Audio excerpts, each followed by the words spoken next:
Mga ka-sideline, ramdam nyo na ba ang init ng panahon? Kung tayo ay nahihirapan, lalo na ang mga tupa natin. Ang tanong ngayon, handa na ba silang gupitan? O baka lalong mapahamak?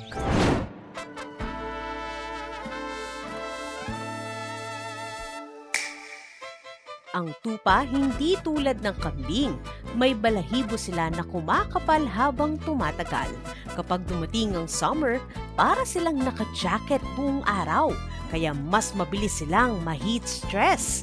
Kapag na-stress sa init, humihina ang kanilang pagkain. Bumabagal ang paglaki at sa worst case, pwede pa itong ikamatay. Kaya ang solusyon dito ka-sideline ay hindi basta paggupit lang, kundi tamang paggupit sa tamang panahon.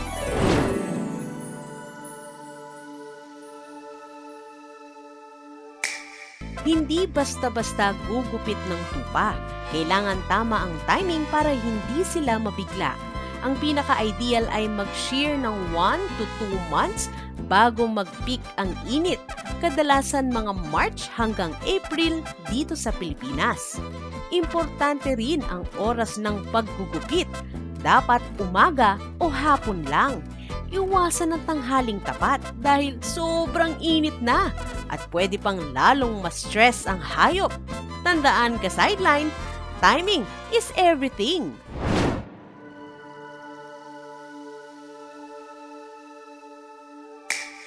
Sa tamang paggugupit, mahalaga ang diskarte. Simulan sa tiyan dahil ito ang pinakamaduming parte para hindi na kumalat ang dumi sa malinis na balahibo. Gumamit ng mahahabang hagod sa paggupit para mas malinis ang resulta at maiwasan ang sugat. Dapat dikit ng blade para manipis ang matitirang balahibo pero hindi sobrang dikit na masasaktan ang balat. Kailangan din ng maayos ang pagkakahawak sa tupa, kalmado at kontrolado para hindi ito magwala habang ginugupitan. Sa madaling salita ka-sideline, ang goal ay malinis, mabilis at maingat na proseso.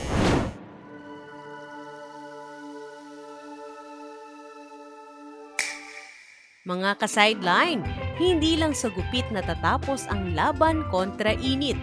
Malaking tulong din ng tamang vitamins and minerals para hindi ma-heat stress ang tupa. Bago at pagkatapos maggupit, magandang magbigay tayo ng hydrolytes para maiwasan ang dehydration at mapanatili ang lakas ng katawan. Mahalaga rin ang vitamin B complex para sa appetite and energy, lalo na kung medyo nanlalamig ang kain nila dahil sa tag-init. Ka-sideline, huwag din kakalimutan ng vitamin A, D, E.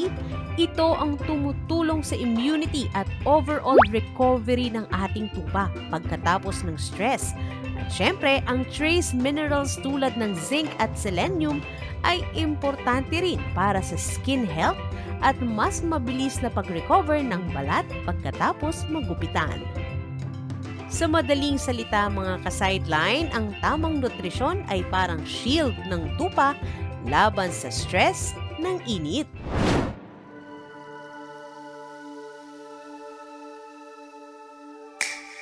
Pagkatapos gupitan, dito na madalas nagkakamali ang iba. Dahil kakagupit lang ng kanilang tupa, manipis pa ang proteksyon ng balat ng tupa laban sa init at ulan. Kaya dapat ka-sideline, ilagay muna sila sa lilim at huwag ilagay agad sa lugar na may direktang sikat ng araw. Dagdag pa dito ka-sideline, siguraduhin na may malinis at malamig na tubig silang maiinom palagi. At kung kaya, tuloy-tuloy lang ang pagbibigay ng hydrolytes sa unang ilang araw. Kung may sugat man na nangyari habang ginugupitan natin sila, agad nating isprayan o lagyan ng iodine para maiwasan ang anumang impeksyon. Tandaan mga ka-sideline, hindi natatapos sa paggugupit ang trabaho. Kailangan din ng tamang alaga pagkatapos.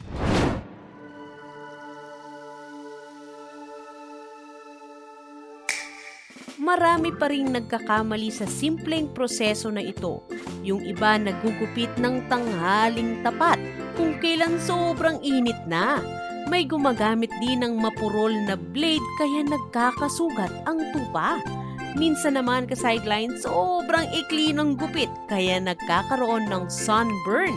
At ang pinakakaraniwan, pinapabayaan agad sa araw pagkatapos gupitan ng walang sapat na shade. Dagdag pa dito ka-sideline, yung iba nakakalimutang magbigay ng vitamins at hydrolytes kaya kahit tama ang gupit, nai-stress pa rin ng tupa. Kung ginagawa mo ang mga ito ka-sideline, baka ikaw mismo ang nagdudulot ng stress sa alaga mo. Shout out po sa ating mga ka-sideline sa kanilang patuloy na pagtangkilik at pagtitiwala sa ating official store na mangkay.ph at sa ating Shopee and Lazada stores na Mangkay AgriVentures. Shout out po kina Zainab Boris Daisy Looy, Alexander Diono, J. Resty Asuncion, Michael Gambala, Roger Ernesto, Chan Calibara, Emelito Briones, Glenn Cordoya, Francis John Layog at Julieta Orapa. Ka-sideline, bukod sa aming Facebook page, inaanyayahan po namin kayong i-message din at i-follow kami sa Shopee at Lazada. I-search at i-type lang po ang Mangkay AgriVentures.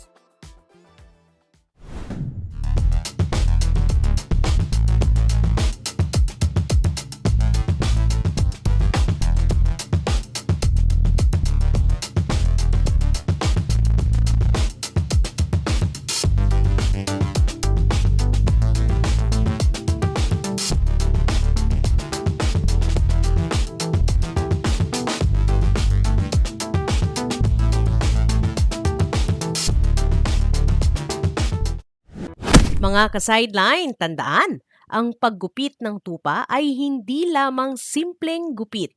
Isa itong diskarte para mapanatiling malusog at ligtas ang inyong alaga ngayong tag-init. Samahan pa ng tamang vitamins, minerals at aftercare. Siguradong iwas stress ang inyong mga tupa. Kung may natutunan ka sa video na ito mga ka-sideline, huwag kakalimutang mag-like, mag-comment at mag-subscribe. At kung gusto niyo pa ng mas maraming tips sa pag-aalaga ng hayop, nandito lang kami para sa inyo. Ako pong inyong lingkod na si Aga para sa sideline.ph. Happy farming mga ka-sideline!